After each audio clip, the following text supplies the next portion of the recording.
ha vuelto a suceder esta semana. El pesquero Sori Argi de Bermeo, en Vizcaya, ha recibido un ataque en el Océano Índico, en la costa de Somalia, un ataque por parte de piratas que ha podido repeler con la intervención de un equipo de seguridad privada que había a bordo. Porque sigue habiendo piratas, no tienen parches en el ojo, ni loros en el hombro, ni patas de palo, pero son mucho más peligrosos incluso que los antiguos. Federico Supervielle o Supervielle, ¿cómo es? Porque Federico, bienvenido a Días Extraños, hay que reconocer que es un apellido poco común. Es poco común, muy poco común en España. Es Supervielle. Nosotros lo pronunciamos, por lo general, tal como se leería en español. Vamos. Es de origen francés, pero hace ya unas pocas generaciones y yo no tengo ni idea de francés, o sea que tal y como se lee.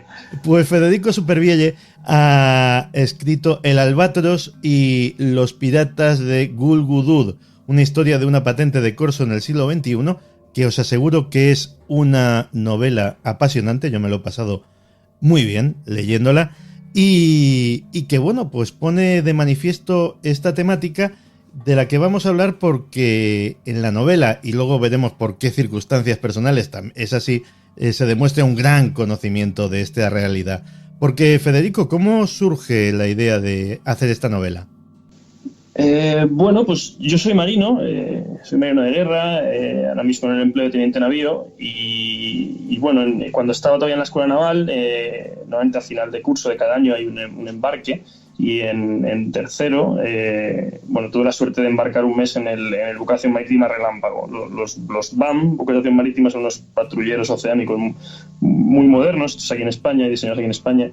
Y un poco con este tipo de operaciones contra piratería en mente, ¿no? Pensados para conflictos de baja y media intensidad, pero aún así unos barcos muy capaces. Entonces, este barco, el Relámpago, dio la casualidad que en el periodo que estuve a bordo, estuvo haciendo certificándose, ¿no? La Armada tiene un organismo propio de certificación de los barcos para asegurarse de que están preparados para ir a cumplir la misión que se les asigne, ¿no? Entonces, al final, durante ese periodo, que obviamente todo lo que se da es ficticio, pero bueno, se muestra muy bien para lo que se tiene que preparar el barco, ¿no? Entonces, a mí entonces tendría 20, 21 años, y la verdad que fue una cosa que me llamó mucho la atención. Y supongo que se quedó eso ahí un poco durmiente, y al cabo de unos meses, a mí siempre me gustó mucho leer.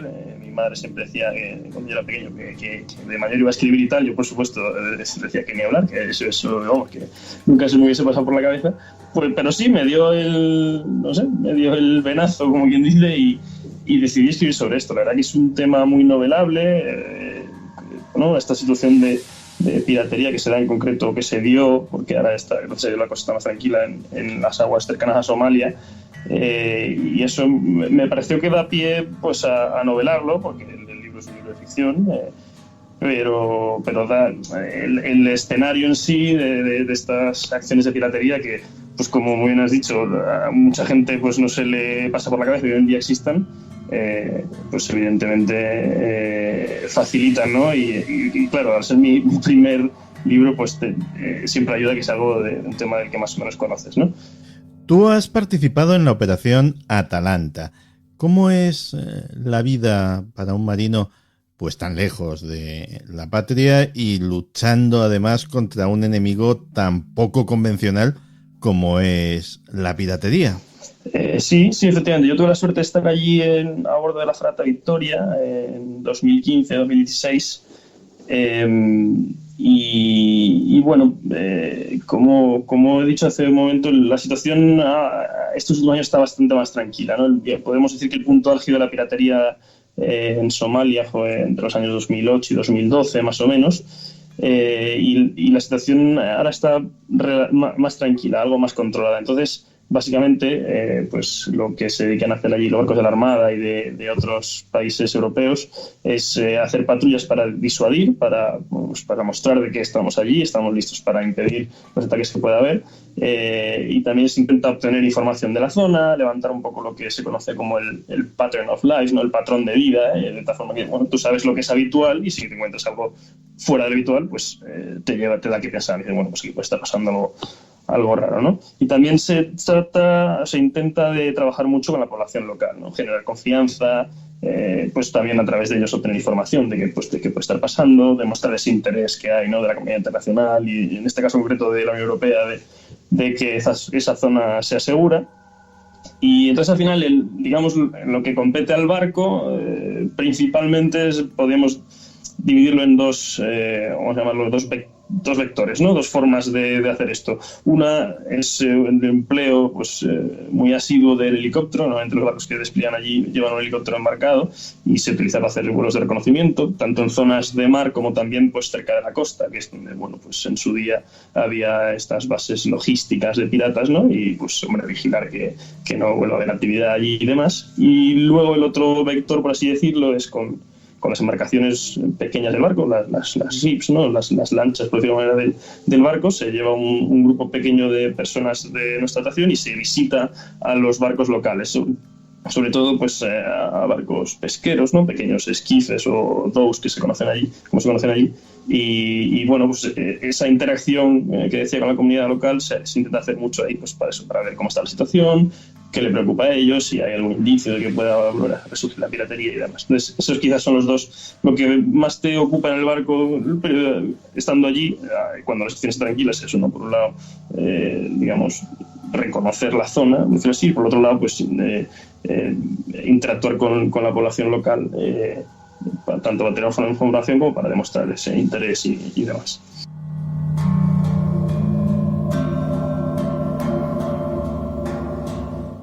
Y nos cuentas que, bueno, que ha habido una época seria, porque efectivamente si se ha montado la operación es precisamente porque la situación era sumamente grave, pero que ahora la situación está bastante más contenida, ¿no?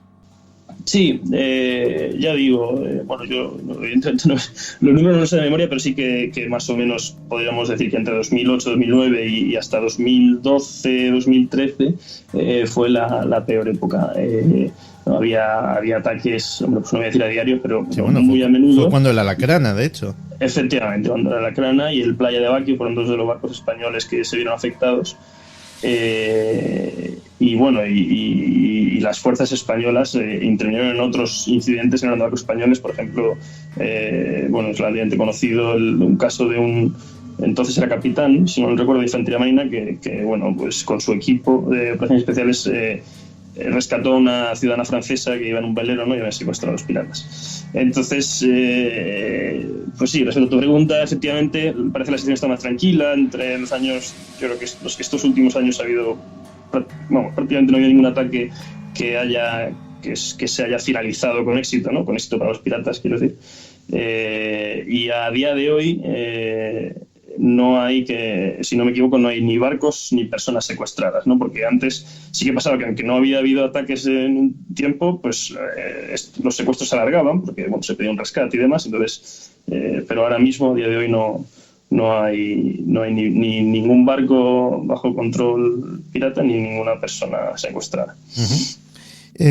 Oye, ¿cuál es el modus operandi de estos piratas modernos? Porque evidentemente el de los piratas clásicos de los siglos XVII y XVIII más o menos lo sabemos por las películas, pero supongo que esto será muy diferente. Es diferente, sí, hombre. Bueno, al final el uso de la violencia está ahí, ¿no? Pero sí, evidentemente es distinto.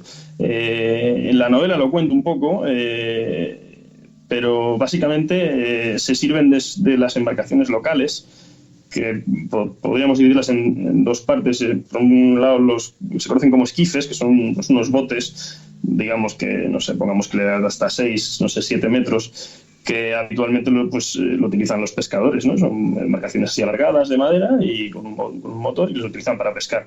Pero claro, si a eso pues le pones un motor más grande y en vez de 2 o 3 pescadores pues van 7 o 8 señores armados y llevan una escala para subirse al barco y llevan combustible para poder estar más tiempo fuera y tal, pues se convierte en una amenaza, ¿no? Evidentemente. Y luego la otra, podríamos decir que esto empezó así, ¿no? Y luego digamos que los piratas ampliaron horizontes y llegaron a hacer ataques muy, muy lejos de costa, a cientos de millas de costa, estamos diciendo de días de navegación, gracias al uso de buques madre, ¿no? Entonces, estos buques madre, digamos que eran un barco un poquito más grande, en el que podían estar durante varios días y desde ahí salir con estos pequeños esquifes y atacar a los mercantes, ¿no? Entonces, estos buques madre normalmente son lo que los buques tradicionales de la zona se conocen como dhows, que puede haber tanto de carga como de pesca y demás, y habitualmente eran pirateados, es decir, no es que fueran de los piratas, sino que salían en sus esquifes de la playa, por decirlo así, pirateaban estos dhows, pues a lo mejor dhows de pesca, que incluso venían a lo mejor de Yemen, por ejemplo, o de otro sitio, y los utilizaban como una base, digamos, de la que pues días después salían y atacaban a los barcos mercantes, ¿no? Y luego, pues una vez que se hacían con el control del barco, los llevaban hacia costa, a las zonas que tenían ellos más o menos controladas, y pedían un rescate a cambio de la liberación de los rehenes. Y esto, bueno, pues como he dicho, a veces daba lugar a secuestros bastante largos.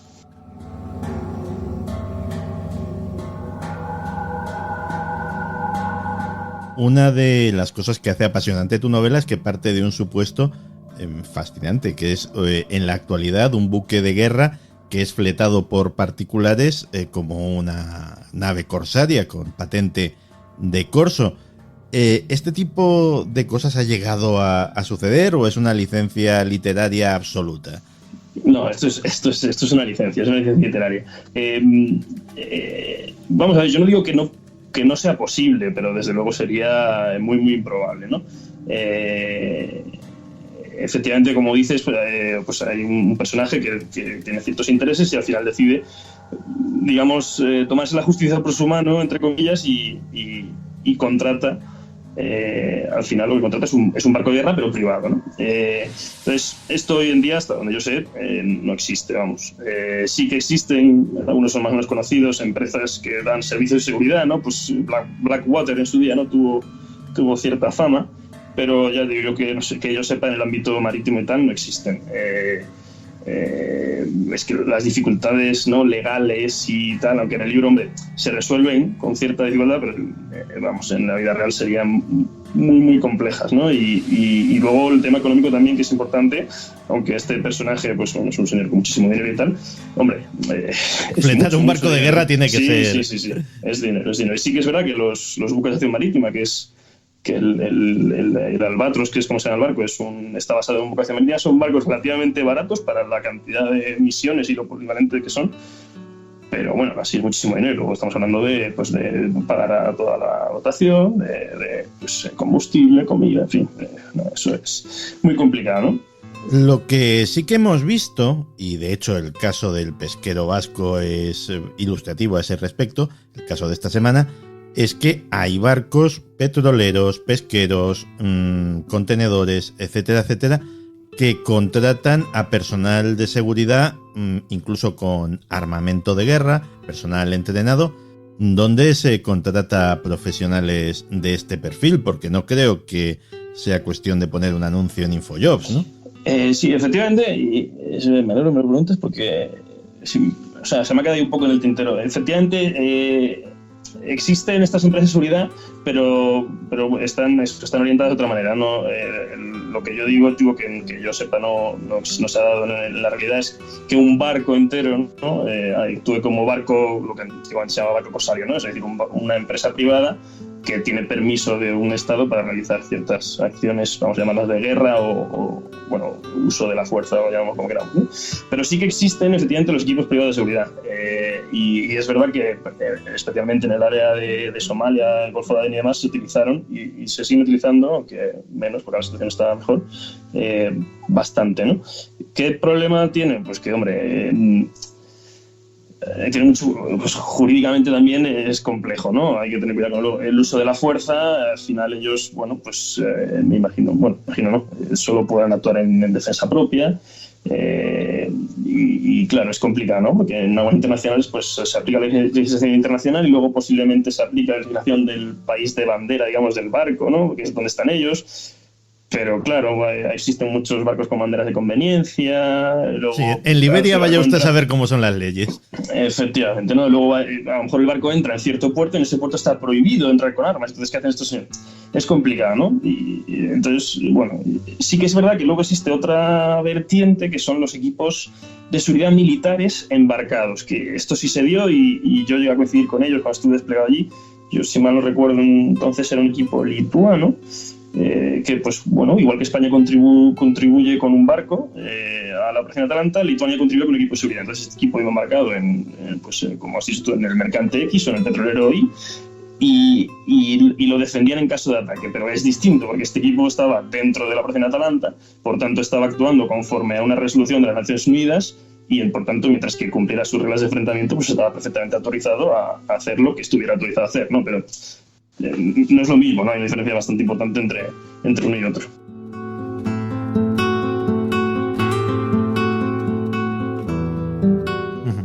De todas formas, la zona es un auténtico hervidero y aparte de la piratería está el tema pues de una guerra civil, de un grupo yihadista muy activo como es Al-Shabaab. ¿Existe comunicación entre las redes de delincuencia que serían los piratas y los yihadistas que tienen sus otros intereses, pero que a lo mejor pueden coincidir todos en algún momento? Yo la verdad es que no te lo sé decir con certeza. Evidentemente, hombre, sería algo preocupante, ¿no? Puede pasar algo similar o podría tenerse algo similar en Nigeria, que hay también casos de piratería, y está Boko Haram ahí también en el norte del país. Pero hasta donde yo sé no hay indicios de que hubiera una cooperación. Sí que se salió en su día que a lo mejor como servían intereses comunes, pues había una relación de que uno ofrecía protección, el otro dinero, pero también luego más adelante se escuchó que no pasó de ahí y que además había desacuerdos porque claro, Al-Shabaab es un grupo rigorista, ¿no? Así, entonces la aplicación de la Sharia, ¿no? De la ley islámica era muy, muy rígida y cosa que los otros no compartían. Entonces, vamos, yo no tengo conocimiento de que hubiera ningún tipo de cooperación. Desde luego, si la llegas a ver, sería algo preocupante porque, claro, si unieran fuerzas, pues evidentemente serían aún más peligrosos. Pero bueno, ahora, como hablábamos, gracias a Dios, ahora mismo está bastante más controlada la situación de la piratería y bueno, pues parece que, no parece que esto se vaya a dar, ¿no? En cualquier caso, a mí me causa muchísima curiosidad el pirata en sí. ¿De dónde sale esta gente? ¿Qué lleva a un puñado de personas, a una tripulación, a echarse a la mar en busca de presas y botín como se hacía pues hace mucho tiempo? ¿De dónde salen? ¿Qué motivaciones tienes? ¿Quiénes son? Bueno, pues en el libro lo trata también un poquito, aparece por ahí un personaje local y cuenta un poco la historia de lo que podría ser, pero tampoco no es un relato, es fuente de mi imaginación, pero al final estos señores son locales, son somalíes, muy posiblemente fueran en su día pescadores, porque allí es la principal fuente de ingresos, ¿no? Es una tierra muy, muy, muy árida y no hay agricultura. Yo no he estado en tierra, pero bueno, tampoco creo que haya mucha fauna, o sea, no sé, al final allí la pesca es la principal actividad, ¿no? Y bueno, sí que se decía en un principio que se quejaban de que había falta de pescado y echaban la culpa a grandes barcos de pesca de otros países que iban allí y se llevaban todo el pescado y tal. ¿Hasta qué punto es cierto esto? Pues yo no lo sé. Sí que es verdad que al final, estos señores yo creo que vieron ahí un modelo de negocio y mientras el modelo de negocio fue rentable, pues tuvo vida y llegó un punto que dejó de ser rentable porque porque los asaltos se impedían, porque la comunidad internacional pues puso empeño y los barcos se protegían y demás, y fueron desapareciendo, ¿no? Uh-huh.